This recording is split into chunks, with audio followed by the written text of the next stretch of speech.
Halo sahabat Internesia, apa kabar? Di video kali ini, kami akan membahas tentang asal-usul Canang Sari beserta makna dan filosofi yang terkandung di dalamnya.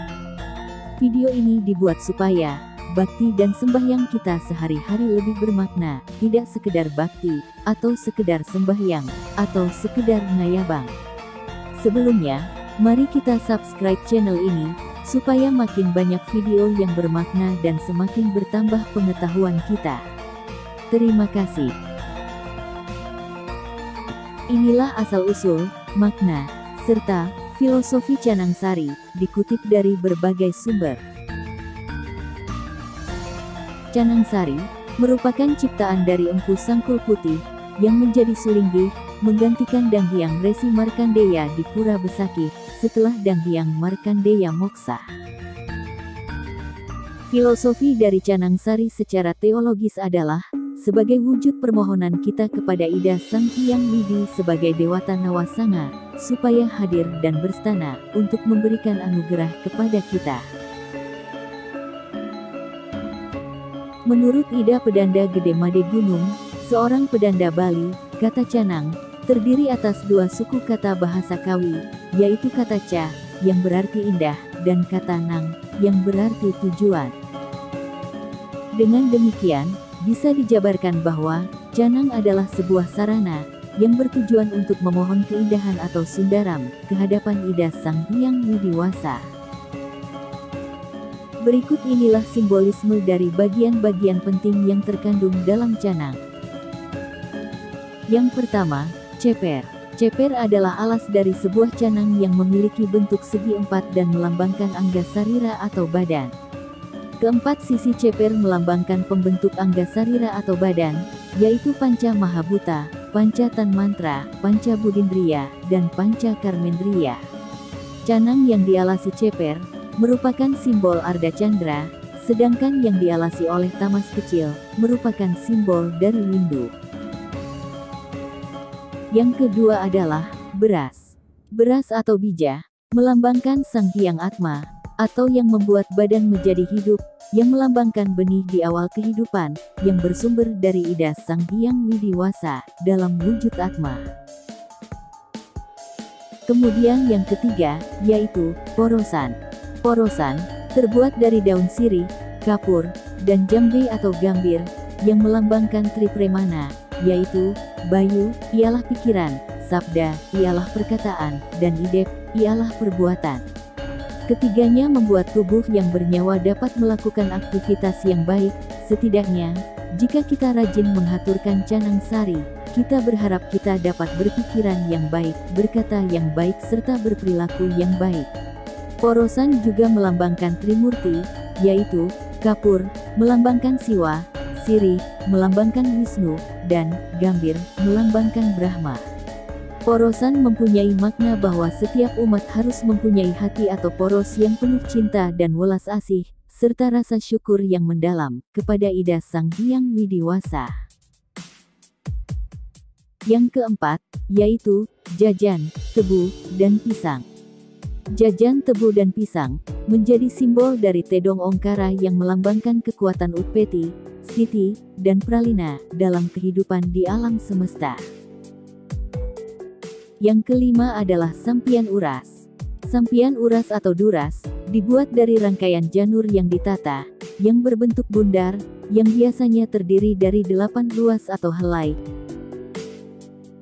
Ini melambangkan roda kehidupan dengan asta iswaryanya, atau 8 karakteristik, yang menyertai setiap kehidupan umat manusia.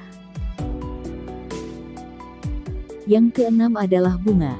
Bunga yang diletakkan di atas sampian urasari melambangkan kedamaian dan ketulusan hati.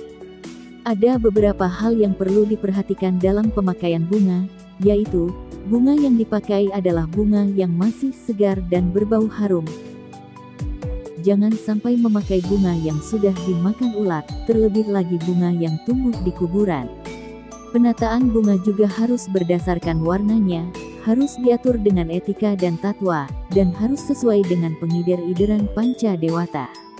Untuk urutannya, di sini kita menggunakan patokan urutan Purwa atau Murwa Daksina, yaitu diawali dari arah timur ke selatan. Inilah penyusunan bunga dalam canang serta simbolnya masing-masing. Bunga berwarna putih, disusun di timur, sebagai simbol kekuatan Sang Hyang Iswara. Bunga berwarna merah, disusun di selatan, sebagai simbol kekuatan Sang Hyang Brahma. Bunga berwarna kuning, disusun di barat, sebagai simbol kekuatan Sang Hyang Mahadewa. Bunga berwarna ungu, atau biru, atau hijau, disusun di utara sebagai simbol kekuatan Sang Hyang Wisnu. Dan, kembang rampai disusun di tengah sebagai simbol kekuatan Sang Hyang Pancadewata. Itulah makna penting bunga dalam canang sari. Selanjutnya yang ketujuh, makna kembang rampai dalam canang sari. Kembang rampai diletakkan di atas susunan bunga dan memiliki makna sebagai lambang kebijaksanaan. Kembang rampai terdiri dari bermacam-macam bunga, ada yang harum dan ada yang tidak berbau. Ini melambangkan kehidupan manusia tidak selamanya senang atau susah. Untuk itulah, dalam menata kehidupan, manusia hendaknya memiliki kebijaksanaan. Kemudian, selain kembang rampai, yang kedelapan adalah boreh atau lepa. Lepa atau boreh milik merupakan lambang sebagai sikap dan perilaku yang baik. Perilakulah yang menentukan penilaian masyarakat terhadap baik atau buruknya seseorang. Yang terakhir, yang kesembilan, yaitu minyak wangi. Minyak wangi atau milik-milikan menjadi lambang ketenangan jiwa atau pengendalian diri. Dalam menata kehidupan, manusia hendaknya menjalankan kehidupannya dengan ketenangan jiwa dan pengendalian diri yang baik. Sebuah canang sari disempurnakan dengan meletakkan sejumlah uang logam atau uang kertas, yang konon untuk menjadi esensi, atau sari, dari sebuah persembahan. Inilah fungsi dari menghaturkan canang sari setiap hari. Canang memiliki peranan yang sangat penting dalam ritual keagamaan umat Hindu di Bali, sehingga juga disebut kanista, atau inti dari upakara. Oleh karena itu, sebesar apapun upakara tersebut, tidak akan menjadi lengkap kalau tidak diisi dengan canang. Canang sari merupakan persembahan rumah tangga yang paling sederhana. Kiatnya yang terkandung dalam persembahan canang sari adalah mengorbankan diri sendiri, sebab perlu waktu dan tenaga untuk mempersiapkannya. Perlu diketahui bahwa canang sari tidak digunakan saat ada kematian di dalam masyarakat atau keluarga. Inilah mantra untuk canang sari. Om Puspadanta Ya Namah Swaha, atau Om Tamolah Panca Pacara Guru Padukabhyo Namah Swaha. Bisa juga Om Sri Dewa Dewi Sukla Ya Namah Swaha. Itulah makna filosofi lengkap mengenai canang sari. Semoga bermanfaat untuk sahabat Internesia. Baiknya video ini disebarkan, supaya saudara umat Hindu di Bali dapat mengetahui makna penting dalam canang sari. Terima kasih sudah menonton dan menekan lonceng subscribe. Sampai jumpa di video selanjutnya.